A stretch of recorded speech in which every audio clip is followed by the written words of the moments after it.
over B2 minus 1 minus C1 minus B1 over B2y.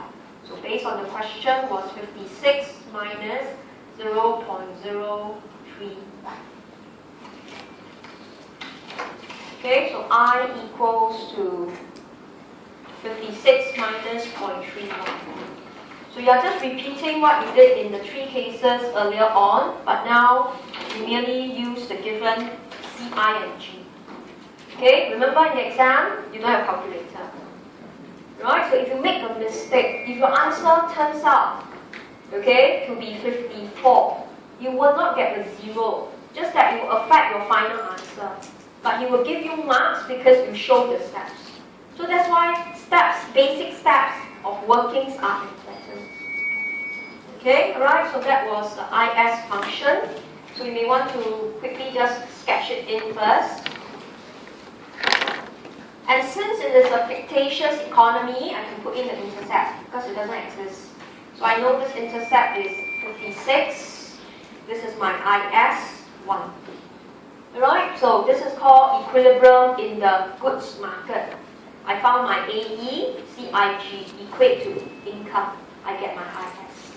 Okay, so step 2 will be then find LM. Okay, and this is very easy. Just equate money supply equals money demand. Right, money supply is already 100. Money demand is given. Okay, so you will get your LM function. You will get I equals to 0. Okay, then you will have a 0.021. This is equation 2. Okay, so the LM will look like this.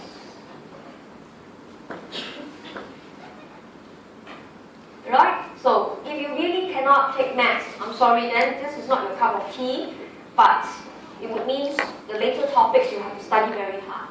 Because this entire topic is like that. Right? You have to solve simultaneous equations. So you have your LM, it has a 0 intercept. The slope is 0.02. Alright, so you solve equation 1, 2, and 2. Okay, so you solve 1 equals to 2, which is very simple. Just equate the two of them. Alright, and you will find that your y star 1, alright, would be 1120. And your I star 1 is 22.4. Yeah. That's what the question wanted. Alright, find equilibrium, income, and interest rates. Describe your solution with a graph. That means they want you to draw ISLM. So I can draw very extreme diagram because this doesn't exist in the real world. That's why I can put a 0 axis there. I can put vertical intercept. Alright, so the minimum you must know how to do is to find or to solve simultaneous equation.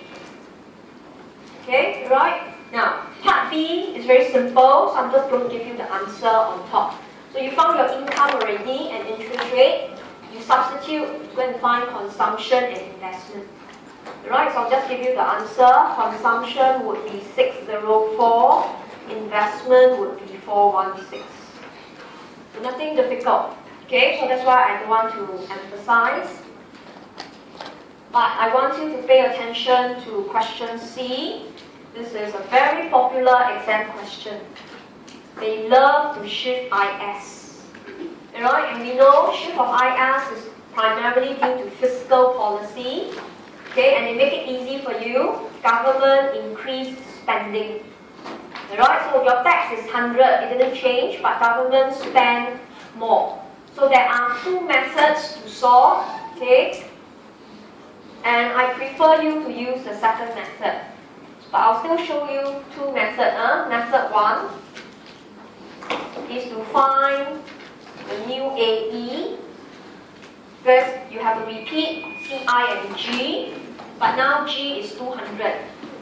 Okay, and then find Y equals AE again.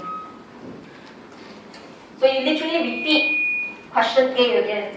C plus I plus G equate to Y and write out the IS. Okay, but method 2 is the one that you should learn. Okay, so you know that change in G was 100. The question says government spending initially was 100, it increased to 200. Right, so change in G, and we know it's also G bar is 100. Okay, right, and therefore change in A bar is 100. Okay, therefore change in the vertical intercept is actually change in A bar over B2.